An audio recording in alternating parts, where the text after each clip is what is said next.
Once upon a time, in a faraway land, lived a majestic animal.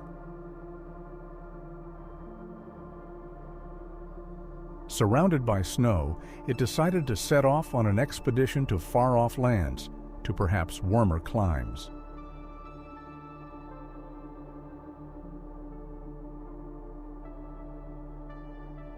As it traveled, its legend grew far and wide.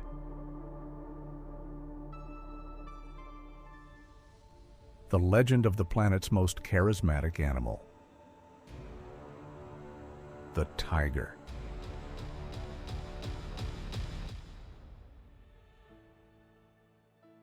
Crossing the Himalayas, it reached a land that we know today as India. That was more than 12,000 years ago. Considering its global decimation today, few would doubt that this was the tiger's greatest march.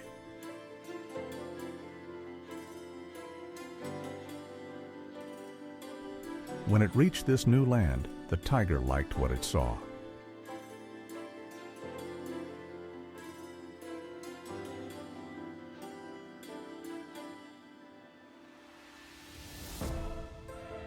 It adopted India,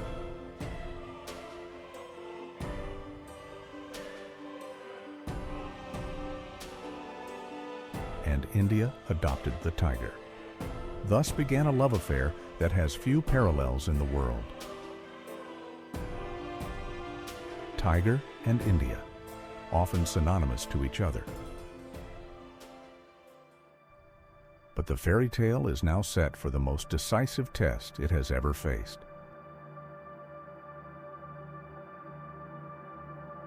The tiger numbers are growing, which in itself is a huge news. But so are the humans. How do you fit world's 70% of wild tigers among 1.45 billion people?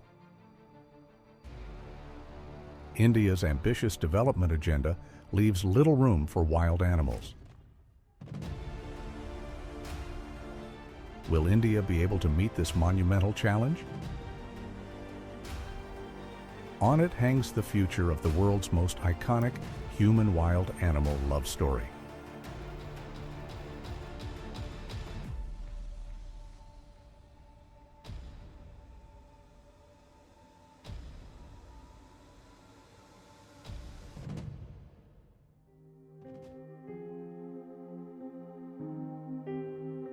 Tigers evolved in the Siberia-Manchuria region nearly 3 million years ago. Popular perception is that all the 5 big cats, lions, snow leopards, leopards, jaguar, and the tiger are related. They indeed are, but not the way we often think. Lions, leopards, and jaguars are more closely related. Their ancestors split from the other big cats around 4 million years ago. Eventually, all 3 evolved into the species we see today. The ancestors of tigers and snow leopards also branched off around 3.9 million years ago. The tiger then began evolving as a unique species. Tigers, they branched off in the evolutionary process from their cousins like lions, leopards, pumas and all that, and they evolved on their own. And they were all there in the central portions of Asia, especially what is now known as China. And from there they started moving, and this is some kind of a radiation because of adaptations, and that adaptation emanated from changes in climate and landscapes and so on and so forth. One group interestingly moved southwards, one moved southwestwards, so you see them in Southeast Asian areas, Bali and all that. Then you see them all over India. From the Funnel Bridge they entered and they came into the peninsular portion. And one group went up to the present day Iraq and Caspian area and Russia also. Around 12,000 years ago, the tiger made a move which proved historic.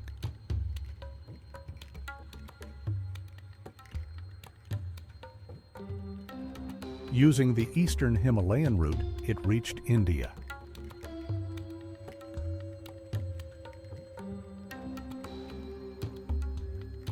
It must have liked what it saw and decided to settle down in this vast country.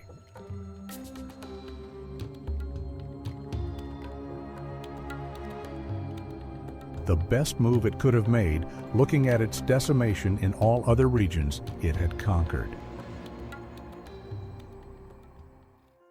It arrived in India in time to witness the birth of one of the greatest civilizations of the ancient world.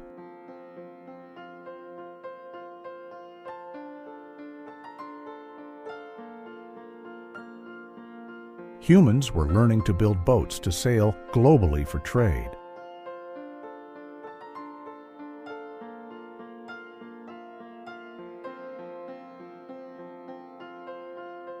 They were making colored cotton textiles and beads jewelry. They were also laying the foundation of well-planned cities.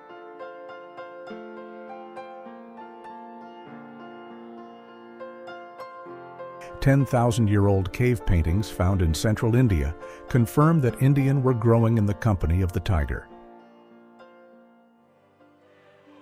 All this while, the tiger was also quietly exploring India. India is a land of many climatic moods and flavors.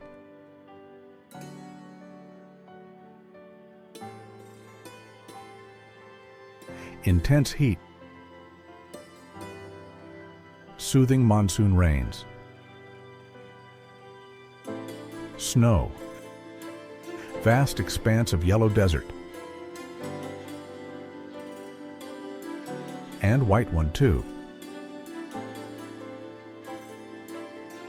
It has grasslands which can hide elephants and rhinos.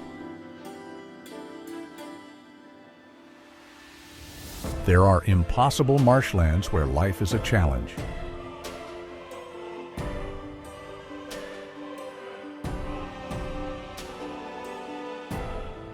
Majestic eastern and western Ghats that harbor a dazzling range of life.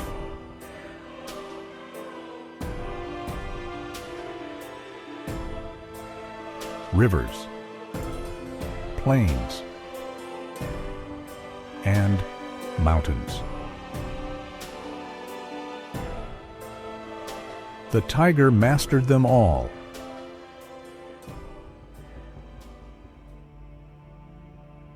It made itself comfortable in the grasslands of the Northeast, in the company of rhinos, elephants, and the water buffaloes. Semi-arid and arid landscapes of western India were also quickly mastered.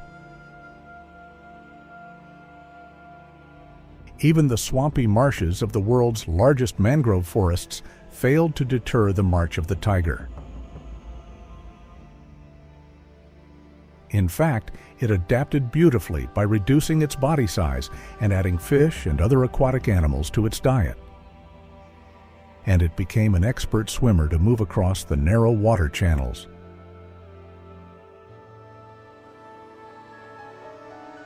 But it truly flourished in the Central Plains.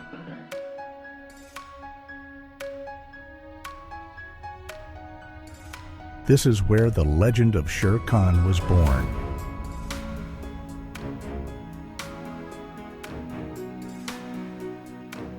And Rudyard Kipling's Jungle Book. A colorful cast of characters inhabited these jungles.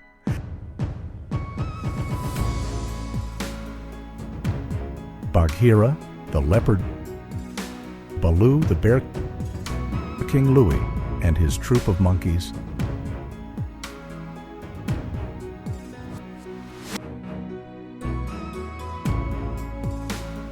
Kaa, the python,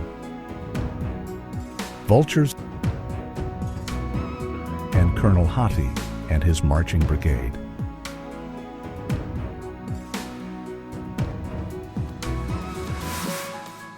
and lording them all, Shere Khan the tiger.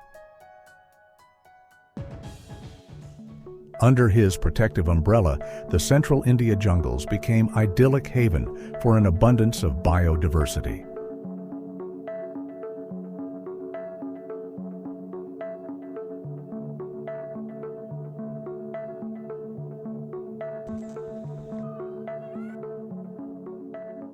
The only region the tiger left out were the mighty Himalayas. Until now. Blame it on the climate change or credit it to the tiger's sense of exploration and adventure. It is now regularly spotted 4,000 meters altitudes of the snowy mountains.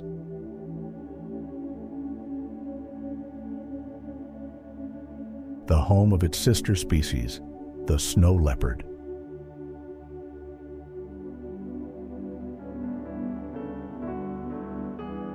These were good times for the tiger and his adopted country, India. And both prospered.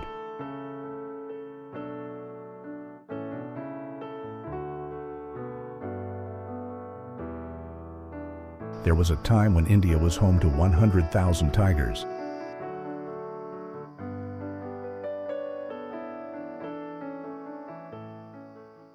And then the British arrived.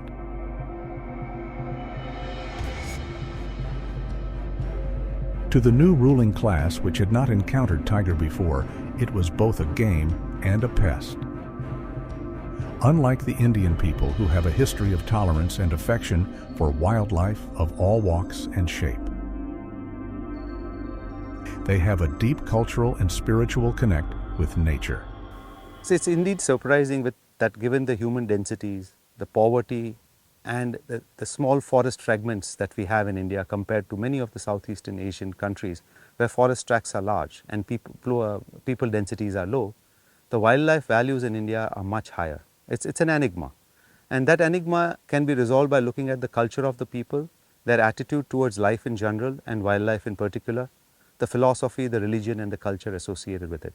So it is the people of India which are responsible for the survival of all wildlife, including tigers. So, the arrival of foreign invaders and the British brought a pause in humans' relationship with the wild animals. There was reward for killing animals that were considered pests.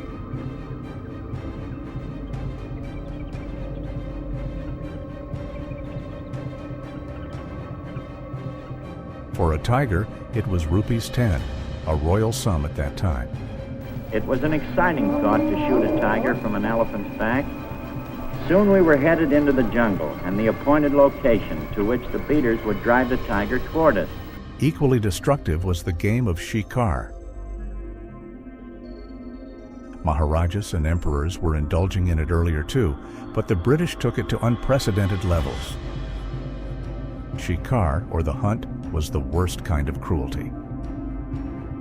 The sahibs would sit high up on the mashan, guarded all the time by the soldiers below, while scores of drum beaters pushed the hapless animal towards them. Joe, Joe, Joe, Joe.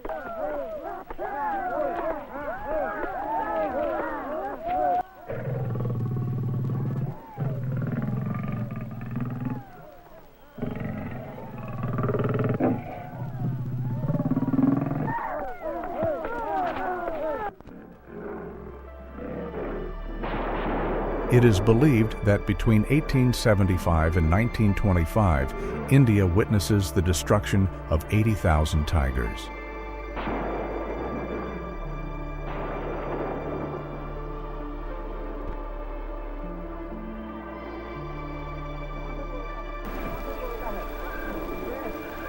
A record kill, 10 feet 2 inches of stilled fury, and now a great trophy. Nowhere else in the world could this hunt have taken place, and at so small a cost. In addition to the tigers, hundreds of thousands of elephants, cheetahs, leopards, lions, and rhinos were also gunned down.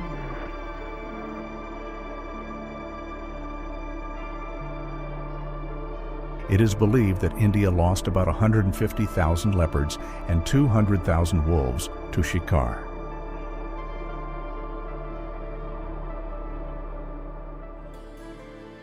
In 1947, India won freedom, and the British rulers left its shores.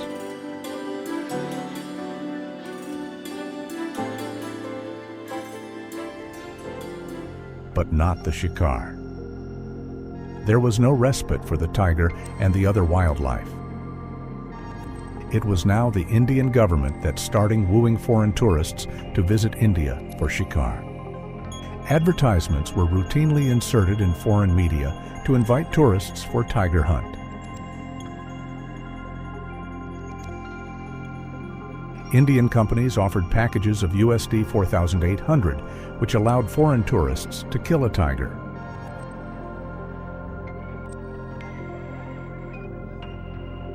For a package of 25,000 USD, they could kill a tiger, sloth bear, panther, gaur, and water buffalo.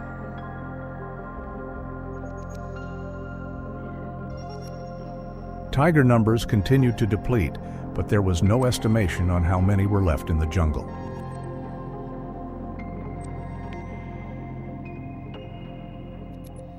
Till a conservationist arrived on the scene to change the script and destiny of the tiger. Kailash Sankla.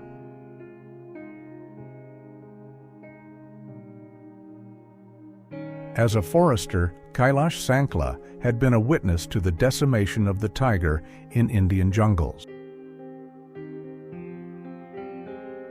In 1967, he carried out an undercover investigation which revealed that shops in Delhi's dark alleys routinely stocked anything between 1,000 to 3,000 tiger and leopard skins. His findings were headlined by national newspapers.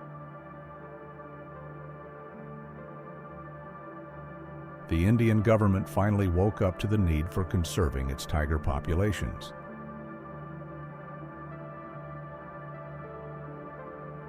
In 1972, the Wildlife Protection Act came into being. And in 1973, world's longest-running and most successful conservation program was born, Project Tiger. India's timeless bond with the tiger got a new lease of life. And the tiger responded to this love and bounced back in numbers.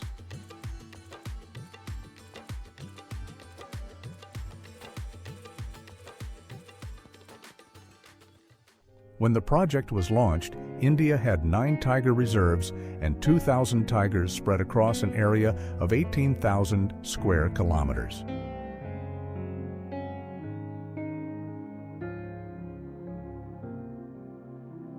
"50 years from then, today, India has 55 tiger reserves and 3,600 tigers spread across nearly 80,000 square kilometers of area.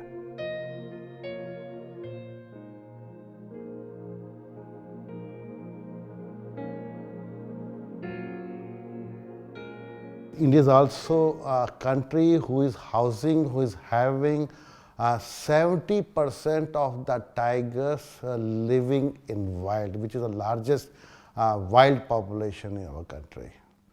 And earlier people used to look tiger only through the sight of gun. Now most of the tourists, our people, they want to see tiger through cameras or through pen. They're writing the story of tiger of books. But there were serious roadblocks along this journey.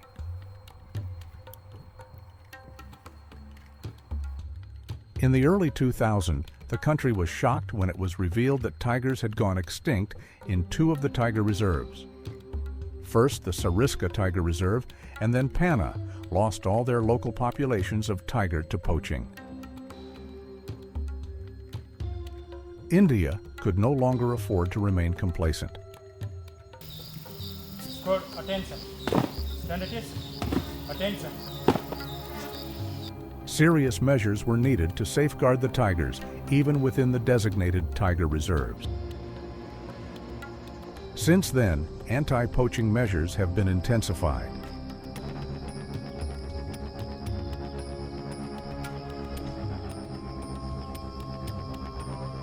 And every 4 years, a nationwide tiger count is undertaken to keep track of tiger numbers.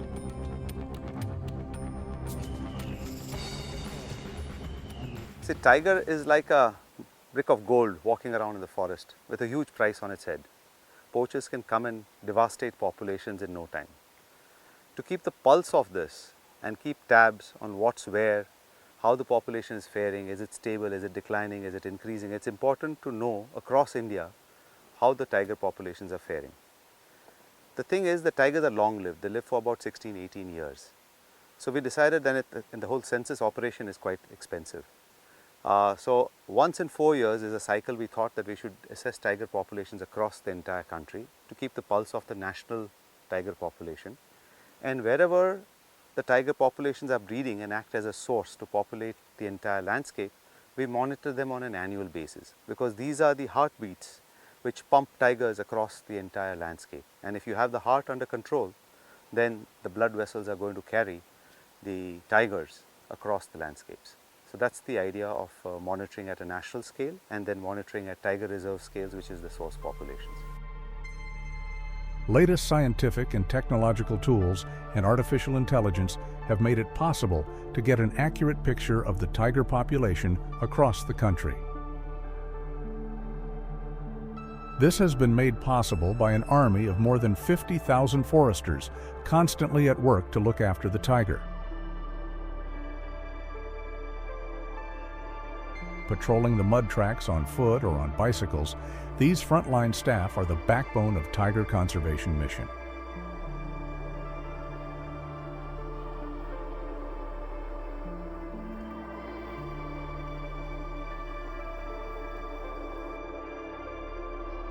Recording every small detail on their smartphones using a software called M-Stripe, they keep a close watch on the tiger's well-being. Tiger crab mark.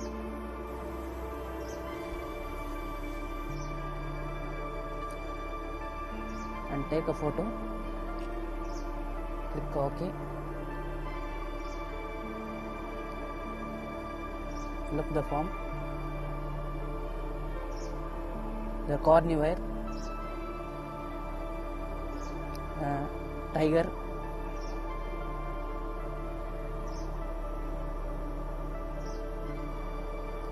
it's a new tiger scrap. Last you save the data.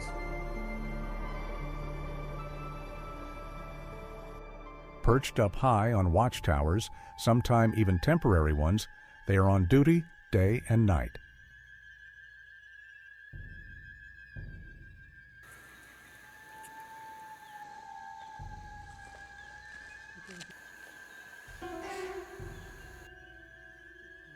Sometimes even at the risk of their lives. हम लोग अभी 1 महीने पहले की बात है, मैं अपने चौकीदारों के साथ जंगल में गश्ती कर रहा था, तो उस एरिया में एक मेल टाइगर है, तो वो बांस भीरे के नीचे सुअर का किल किया था और वहीं पर वो छिपा हुआ था और वो बिल्कुल रोड के किनारे हम लोग चल रहे थे। अचानक वो मेल जो टाइगर था, अचानक जैसे हम लोग उसके पास पहुँचे, वो बिल्कुल रोड के सामने आकर के हमारे सामने और बिल्कुल हमारे फेस के सामने, हम उसके सामने बिल्कुल आकर के वो खड़ा हो गया और हम लोग बिल्कुल रुक गए। और मैंने अपने साथी से कहा कि तुम लोग एकदम बिल्कुल कोई एक्टिविटी मत करो, बिल्कुल शोर मत करो, अब एकदम शांत हो जाओ। और कुछ देर तक हम लोग वहाँ पर रुके रहे। फिर वो क्या हुआ कि वो नरबाग रोड से हट करके किल के पास चला गया। जब वो किल के पास चला गया तो हम लोग फिर आगे की ओर निकल गए। In remote parts, they are often cut off from the rest of the world during monsoon. Their only contact with the outside world is the wireless set. In Kaziranga National Park, sometimes they are marooned for weeks when floodwaters block all access points. Sometimes their ration has to be carried to them on elephants or boats.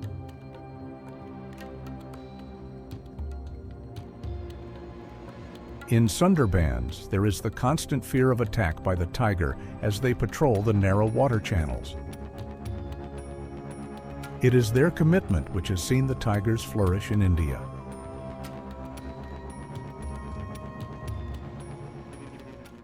Coupled with the inherent tolerance and love for the wildlife among the people, you would think that the tiger's future should be safe.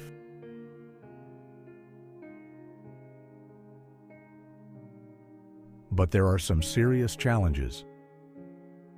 Poaching remains a global problem, and as tigers from the other parts of the world fall prey to poachers, the Indian population is coming under serious pressure.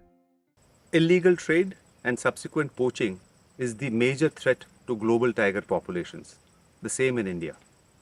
When tiger populations were depleted in Southeast Asia, the market turned to India, and this depleted our population in the mid-80s. By 1990, we lost two of our major tiger populations due to poaching. That was Sariska and Panna. Poaching still happens in India, though the recruitment of tigers exceeds the numbers which are being poached today, and that allows our tiger population to increase. Poach will continue to be a threat as long as there is a market and demand for tiger body parts. There is a lot of sensitization, lots of training to deal with such activities to stop illegal or any hunting of any wild animal in the country. In addition, we are also having one body, that is Bureau of Wildlife Crime, who is very active and seeking intelligence network from tiger reserves. Today, the intensive patrolling by the Forest Department and subsequent control of crime by Interpol and various agencies has reduced this threat, but it still looms large and can go out of hand if left uncontrolled. Far bigger problem that India has is a problem of space. Most of the tiger national parks are overrunning their capacity with tigers. Development projects and an ever-increasing human population is taking over more and more forest lands.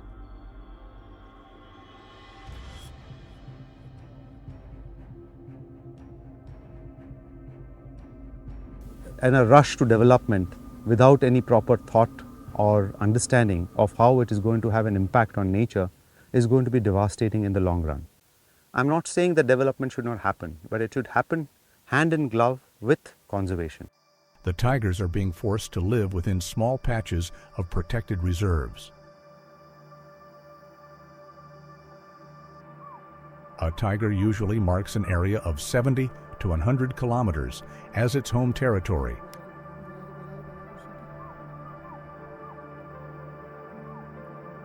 But in parks like the Jim Corbett, it has to adjust itself within an area of barely 5 kilometers.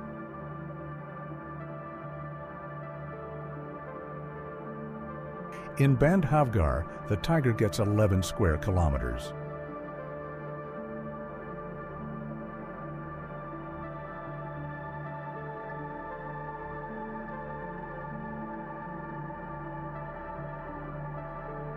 As a result of the overcrowding, older tigers are being pushed out by the younger and stronger ones.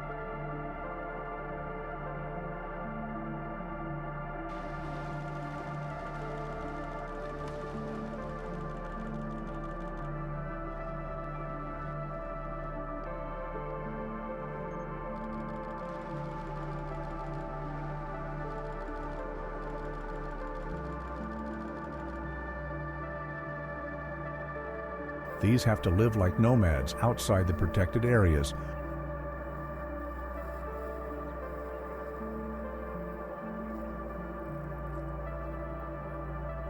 often coming into conflict with humans.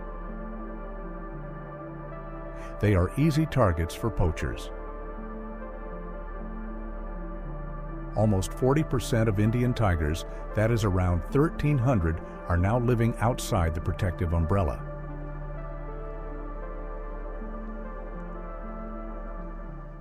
Recently, we have done a study or web assessment. There are around 200 divisions across the country who are having tigers outside the tiger reserves. So we are in the process of making one project which is known as Project TOTR, Project Tiger Outside Tiger Reserve.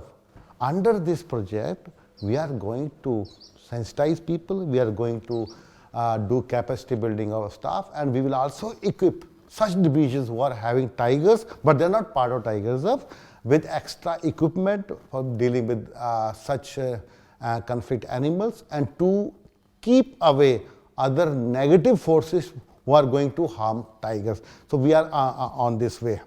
And secondly, what we are doing, if any tiger is going outside and if he's becoming a problematic animal, for example, recently a tiger went in the Haryana area of from Shikar Tiger Reserve. The state government actively brought that animal to a safer area, that is in Ramgarh Vishdhari Sanctuary. So this active management is very important, as we know that we do have technology, we do have resources. So whenever we feel one tiger is become unsafe or for people, for living communities, that definitely that same animal can be lifted as per SOP of NTC and brought to the safer tiger reserve. When Project Tiger took off, India had 2,000 tigers and a human population of about 600 million.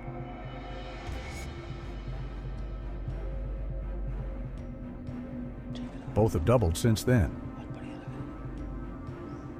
Human population is now 1.45 billion, almost 2.5 times more than what it was in 1973. And the tiger population has reached 3,682. Saving the tiger was a big challenge, but India is now confronted with a bigger and more daunting challenge. How and where to fit the growing tiger population. The National Tiger Conservation Authority has launched an ambitious program to create new tiger parks across the county. All the areas where the tigers existed historically will slowly be once again reclaimed for the tiger. Tigers will be relocated from crowded national parks to the newly created reserves. Let me tell you, there are many tiger reserves in the country which have already been notified. Many of the tigers don't have tigers, and many tiger reserves have very less number of tigers. So if the conditions become favorable in such tiger reserves, including augmentation of prey base, creating some inviolate species, and removing some negative factors, including other retaliatory or poaching, we can increase the number of tigers in such tiger reserves. On an average, there is 6.1% annual growth in tiger population in the country. We have defined or fixed the carrying capacity of each tiger reserve. Now we have there were 55 tiger reserves, another 56 tiger reserve has been recently notified a couple of days back, that is Guru Ghasidas Tiger Reserve in Chhattisgarh, which is around 2,800 square kilometer. So right now we have around 80,000 square kilometer of area which has been notified as a tiger reserve. Though the population is growing, but it doesn't mean that in all area, in all 56 tiger reserves, the population is growing. There are very high density tiger reserve where the carrying capacity of the tiger population they have already reached, but there are many tiger reserves which are much below their carrying capacity level, where density is low. So the one solution is that from high density area where the tiger dispersal is taking place or population is doing very well, we do active management. We translocate tigers from the high density to low density tiger reserve. This is one solution. The number two solution is there are many potential areas where habitat is good, or they were the farmer ranges of tigers, and there they convert them, we can notify them as a tiger reserve, and then with habitat management and proper conservation plans we can enhance the tiger population there. There are several areas identified. Many more tiger reserves will be declared in the country very soon. Like one is Dibang in Arunachal Pradesh, or Sunabeda in Odisha, or Ratapani in Madhya Pradesh. They are very, very good areas for the tiger reserves. So this two-way approach means, one, From high density tiger reserves, you translocate tigers from the low density areas, then bringing other potential areas into the coverage of Project Tiger or tiger reserves, and then accommodating tigers or trying to, we can try to increase the tiger numbers in these areas. We can aid another 1,000 tigers in our country.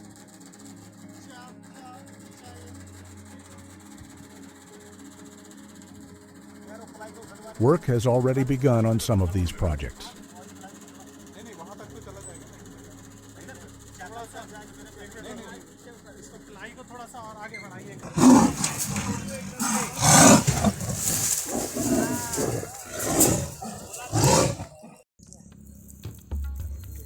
But there is a long way to go, and the next few years will be crucial to see if these plans work out.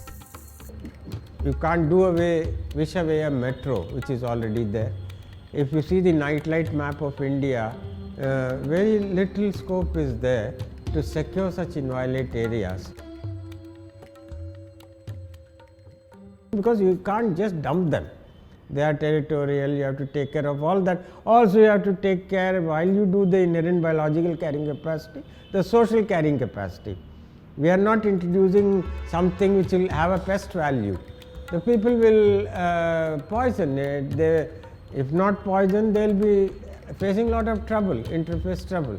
So you don't want to introduce a pest anywhere. So we want people to, as in the past, to respect tigers, and because of people only we could save this. On the other hand, the tiger's global outlook is also a cause for concern. South Asian tiger range countries have done very well, and the status is optimal, more than optimal in countries like India. Nepal, yes. Bhutan, yes. Bangladesh also, yes. So the situation is more than optimal or optimal. But it's not the situation in Southeast Asia. 3 countries, Laos, PDR, Vietnam, Cambodia, they have lost their tigers. So extinction has happened, and the situation is pretty precarious in Myanmar, and okay, it's just okay in Malaysia, Thailand and Indonesia. But Malaysia in the recent past has taken a lot of steps, and that's very welcome thing. Russia, it is just stable. China has done good. They have lost everything, but now some actions are of course commendable. Like they have the largest area guarded as a tiger reserve, and whatever they have, they are monitoring them carefully. Situation of tiger at present, like India is doing very well. India, Bhutan, Nepal and Russia, the population is growing. But in all tiger range countries, either it is decreasing, stable, or in 3 tiger range countries, they have gone extinct. So tiger is still highly endangered and vulnerable. The battle is far from won.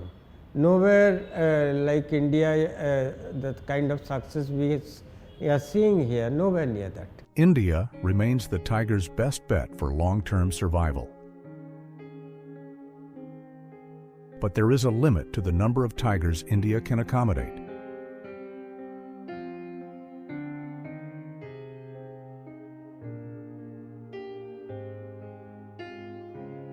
The country is almost nearing the carrying capacity, as the experts call it.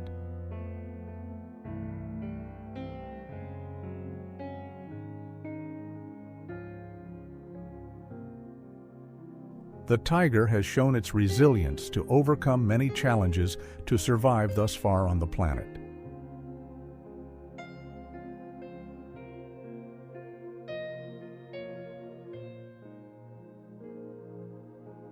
But it is faced with its toughest challenge now: